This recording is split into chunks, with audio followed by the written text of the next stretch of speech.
And I think it has this and it has a sort of edge to it because we've always been taught the opposite. We've been taught that the losers are the people who are bad at competing. So the losers are the people who don't make the high school swim team or whose grades aren't quite good enough to get into the right grad school or whatever the case may be.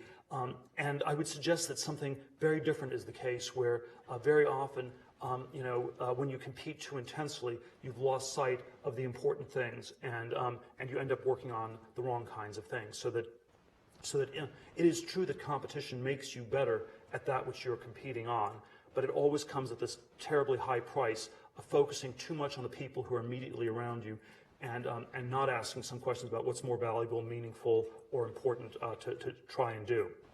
The sort of the autobiographical version of this was that I was sort of on this hyper-tracked, competitive sort of thing as a teenager, 20-something, where it was 8th grade, junior high school yearbook. One of my friends, was like, "I know you're going to go to Stanford in 4 years." 4 years later, I got into Stanford, went to Stanford Law School, ended up at a big law firm in New York. And it was one of these places where from the outside everybody was trying to get in, on the inside everybody was trying to get out. When you left after 7 months and 3 days, when I left after 7 months and 3 days, one of the people down the hall from me said, "It's really reassuring to see you leave. I had no idea you could escape from Alcatraz," which of course, all you had to do was go out the front door and not come back. But psychologically, this was a very tricky thing for people to do because so much of their sense of self-worth, their sense of identity, was wrapped up in winning these competitions and beating the people around them. The word ready in the time of Shakespeare, the word ape meant both primate and to imitate. And there is something very, very deeply in the human condition. It's how we learn things from other people. It's how language gets transmitted. It's how culture gets transmitted.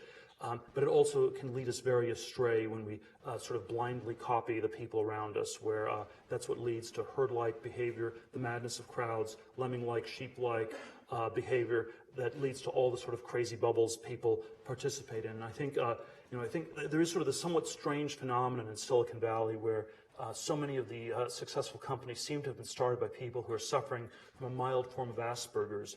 And I think we always need to turn this around as a critique of our broader society.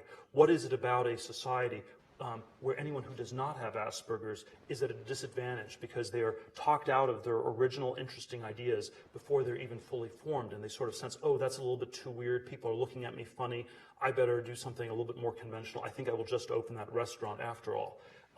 And I think this is a dynamic that we always have to try to resist really hard.